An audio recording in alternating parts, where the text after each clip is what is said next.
Essa é uma imagem, né, do livro Mein Kampf, escrito por Adolf Hitler e foi lançado em 1925, né? E em 2015 caiu em domínio público, ou seja, qualquer editora, qualquer pessoa pode lançar esse livro, pode publicar, pode divulgar e pode vender, né? É, aqui no Brasil, ele, como caiu em domínio público, você consegue ler esse livro online livremente e você consegue comprar normalmente também esse livro na internet e inclusive nas livrarias, né? As plataformas de venda de livros, Amazon, Submarino, Shoptime, todos eles vendem esse livro aqui. No Rio de Janeiro, na cidade do Rio de Janeiro, existe uma lei proibindo a venda desse livro, tá? Mas é só na cidade do Rio de Janeiro. Então, eu não li esse livro, certo? E o fato de não ter lido esse livro vai servir, vai me ajudar no argumento de que eu defendo a censura. Eu sou a favor da censura. Então, a coisa aí de 2 semanas atrás, até 2 semanas atrás, você veja, pouquíssimo tempo, né? Eu era contra a censura. Eu era a favor que tudo deveria ser divulgado livremente, né? Deveria ter a liberdade de expressão teria que ser total, né? Nas artes, na imprensa, em tudo. Então, esse livro aqui, do Adolf Hitler, eu pensava que ele deveria ser vendido normalmente para qualquer um ler. Então, a coisa de menos de 2 semanas eu mudei totalmente de opinião e aí esse vídeo eu vou explicar por que eu mudei de opinião, né? Mudei radicalmente, né? Então, eu sou totalmente a favor da censura, né? E eu vou pressupor que nesse livro aqui, o conteúdo dele, ele estimula o ódio, estimula o racismo, a homofobia e o antissemitismo, né? Que é o preconceito e o ódio contra os judeus, né? Então, eu vou partir desse pressuposto, até porque se você lê os comentários, resumos, basicamente ele diz isso com relação a esse livro, né? Então, e eu não tendo lido esse livro, eu não fico contaminado com a leitura dele, porque às vezes a gente lê e começa a ter um outro tipo de interpretação. Então, eu vou partir do pressuposto que ele tem isso daí, e eu vejo que isso, ele o fato dele ter essa conotação, ele é nocivo para a sociedade. Então, ele sendo nocivo para a sociedade, ele tem que ser censurado. Ou seja, ele não pode ser de livre acesso. Por quê? Por que eu penso dessa forma? Exatamente porque cada pessoa é uma pessoa. Então, existe uma diversidade de pensamento, de raciocínio, de interpretação das coisas que acontecem. Então, você vai ter trocentas pessoas que vão ler esse livro e cada um vai interpretar de uma maneira diferente. Então, eu posso ler esse livro e apenas fazer raciocinar em termos de tentar entender o livro, entender o Hitler, porque ele chegou nesse ponto, porque ele fez as coisas que fez. Porém, uma outra pessoa pode pegar esse livro, tá, e usar esse livro como inspiração para fazer coisas ruins. Você entendeu? Às vezes ele até tem alguma coisa de preconceito e ódio, que aquilo lá ele está dentro dele, mas ele tá lá escondidinho, e aí esse livro faz aflorar nele essas coisas ruins. E aí ele parte para a ação, né? parte para montar grupos de grupos terroristas que provocam o caos, né? A desordem social. Então, por isso que eu sou a favor da censura. Esse seria um exemplo, né? Então, se você meio que concorda com o que eu estou dizendo, então você também é a favor da censura. Porque você pode dizer assim, ah, não, eu sou contra a censura, mas nesse caso eu sou a favor. Então, mas aí é uma questão de retórica, né? De linguajar. Né? Porque eu penso assim, se você é a favor da censura num único caso, então você é a favor da censura. É igual pena de morte. Né? Se você é a favor da pena de morte em um único caso, então você é a favor da pena de morte. Não tem essa assim, ah, eu sou contra a pena de morte, mas no caso de estuprar crianças, eu sou a favor. Né? Mas então você é a favor da pena de morte. Né? Então é a mesma coisa aqui. Tá? Não estou querendo dizer que você tem que ser a favor da censura. Não, você é a favor do que você quiser. Tá? Eu estou dizendo a minha posição. Mas vejam, curiosamente, esse livro aqui, ó, que é um outro exemplar. Olha aqui, ó, na capa, ele está dizendo aqui que os direitos autorais, né, os royalties, né, tudo que for arrecadado, ele vai para a Cruz Vermelha de Londres. Olha que interessante, né? É um livro bem ruim, mas um livro diabólico, mas que a venda dele reverte, né, para a Cruz Vermelha. Muito bem. Aí,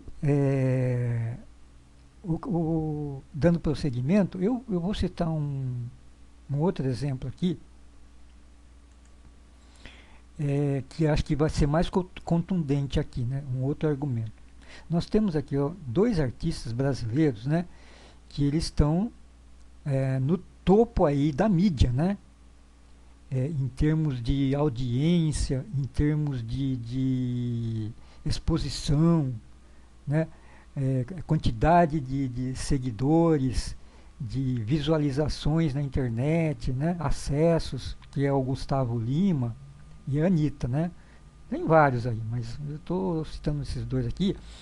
Vamos supor que essas duas pessoas aqui, eles peguem e no portfólio deles, eles têm previsão de lançamento de diversos sucessos, onde eles, dentro desses sucessos, estão canções que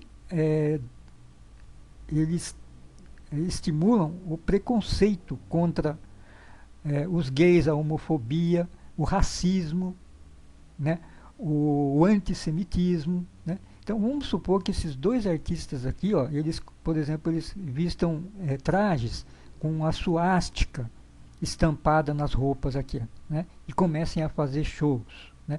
Então, vocês acham que eles deveriam ser censurados? Né? Com a influência que eles têm, né, com a quantidade de fãs que eles têm, vocês acham que eles deveriam ser censurados? Né? Eu penso que sim, claro que sim, né?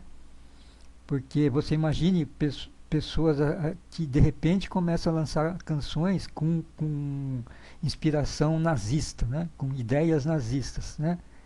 Então, se você está concordando comigo, então você é a favor da censura. É isso que eu estou querendo dizer.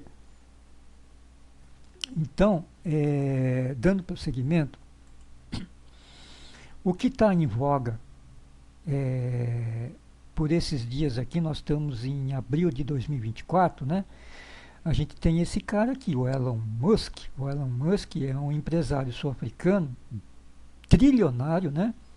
Então ele montou uma empresa de fabricação de satélites e foguetes. Então ele já lançou centenas de satélites para facilitar a comunicação, né? E já lançou diversos foguetes, né? Inclusive já a própria NASA está se beneficiando dos foguetes, né? Então, parabéns para ele, né? Ele já está dando uma contribuição importantíssima para a humanidade. Agora, o que está, assim, no meu ponto de vista, está pesando contra ele, né? Que é, assim, é uma coisa tão imbecil, né? Ele comprou, alguns anos atrás, ele comprou uma plataforma de comunicação, que é o Twitter, né? Então, o Twitter é um, é um meio onde você escreve mensagens que todo mundo acessa. Você se cadastra lá e você escreve mensagem, um monte de gente vê sua mensagem, você vê um monte de mensagem dos outros, né? E ele tinha esse logo, né? Essa logomarca aqui, mas a partir do momento que ele comprou, mudou para isso aqui, né? E aí, o que acontece? Começou a ter uma degradação nessa plataforma por causa das intervenções do Elon Musk nessa plataforma. E essas intervenções, elas não têm sido salutares nem para os usuários, nem para a humanidade e muito menos para ele próprio, né? Então, por esses dias aqui no Brasil, ele entrou em rota de colisão com o sistema judicial brasileiro, né? Eu acho até com o poder legislativo, com o poder executivo, porque está batendo boca, o Elon Musk está batendo boca com o presidente Lula, né? E etc, né? Então veja, eu vou aqui traçar um paralelo. Eu queria dizer antes de mais nada que eu não tenho Twitter, né? Eu não sou, nunca tive Twitter, e eu não tenho Instagram, nunca tive Instagram, né? Eu tenho o Facebook, mas eu uso muito pouco o Facebook, né? Eu tenho LinkedIn também, eu uso muito pouco, praticamente eu não uso quase nada o LinkedIn, né? E o WhatsApp é o que eu mais uso, né? Eu me comunico com familiares, colegas, até profissionalmente. Mas se esse logo amarelo, eu não sei o que é, né? Mas se essas plataformas aqui desaparecerem, para mim, praticamente vai ser zero a influência negativa, né? Vai ser, o prejuízo para mim vai ser quase zero, né? Então, só uma observação antes de continuar. Eu queria traçar um paralelo do Twitter com um hotel. Então, você tem um hotel e aí você tem o proprietário do hotel. O proprietário pode ser um proprietário único, pode ser um grupo associado, né? Uma sociedade, etc, né? Aí, no hotel, você tem lá os hóspedes. Esses hóspedes, eles são temporários. Eles vão lá, alugam as instalações, né? Depois de um tempo lá, ele sai do hotel e paga, vai embora. Pronto. Tá certo? No estacionamento de carro acontece a mesma coisa. Então, estacionamento tem um proprietário, aí você tem lá os carros que usam o estacionamento por segurança, deixam o carro lá por um tempo, depois eles pagam e vão embora. Aí, o que acontece se, eventualmente, a polícia aparecer nesses locais, nesses hotéis de estacionamento, né, com mandado de busca e apreensão, né? Então, se eles aparecerem lá, falar assim para o gerente, falar, olha, nós temos um mandado aqui, nós estamos atrás de um suspeito, ele cometeu um crime, né, que pode ser um assassinato, desvio de dinheiro, furto, né, um monte de coisa aí. Aí a gente veio prender. Então, se você é gerente do hotel, se você é proprietário do hotel, o que você vai fazer? Você vai defender o suspeito? É claro que não, né? Você vai deixar a polícia entrar e fazer o serviço dela, né? E o suspeito também não vai se virar contra o gerente do hotel, nem contra o proprietário, não tem lógica, né? Porque é a polícia. O hotel não denunciou o suspeito lá, não foi o hotel que denunciou, você entendeu? E o estacionamento é a mesma coisa. Se a polícia for lá no estacionamento dizendo que tem um mandado para apreender um carro que está lá dentro, que é suspeito de ser furtado, o que o gerente do estacionamento ou o proprietário vai fazer? Deixar a polícia entrar lá e fazer o serviço dela, né? Então, Eu não consigo entender por que, que o Elon Musk ele está defendendo os usuários do Twitter, né? Então, depois o que, que eu vi? Eu vi no Google, eu vi uma foto dele de rosto colado, conversando a, assim, meio que na intimidade com o Bolsonaro. Aí eu entendi, né? Aí eu entendi. É que é o seguinte, né? A birra dele tem a influência não só do Bolsonaro, como talvez uma posição é, ideológica dele própria, né? Mas a imbecilidade é o seguinte, né? Tudo bem, Bolsonaro foi lá e influenciou ele, inclusive a influência é clara no sentido de que o Elon Musk ele se manifestou sobre o sistema eleitoral, né? Então, demonstrando uma ignorância terrível, né, com relação a esse tema, porque ele não praticamente ele só vem aqui no Brasil, passa uns 2, 3 dias, depois vai embora. Então, como é que ele vai fazer um juízo de valor sobre esse tema do sistema eleitoral, né? Então, é claro que teve influência do Bolsonaro, né? Mas tudo bem, a imbecilidade dele não está nisso daí. A imbecilidade está na intervenção, no mimimi com relação aos usuários. Porque, veja, ele acima de tudo, vamos supor que ele seja um cara de extrema esquerda ou de extrema direita, tá? Porém, ele é um empresário que é dono de uma plataforma de comunicação importante, né? Então, sendo ele proprietário, o que ele deveria fazer numa situação dessa? Simples, ficar quieto, ficar quieto. Ele fazia igual o gerente do estacionamento do hotel, o proprietário, você entendeu? Deixar a polícia, ou o poder legislativo, ou o poder judiciário fazer o que ela tem que fazer, até porque o domínio o Twitter, ele está no território brasileiro. Vocês estão entendendo? Então, e outra coisa, essa intervenção dele está sendo, a meu ver, está sendo bastante prejudicial para a plataforma. Por quê? Veja, aqui no Brasil a gente está com essa polarização idiota, esse cabo de guerra imbecil entre a esquerdalha e a direitalha, né? Então, se a gente tem uma polarização, significa o quê? Que é mais ou menos 50% para um lado e 50% para o outro. O que pode acontecer com o Twitter, né?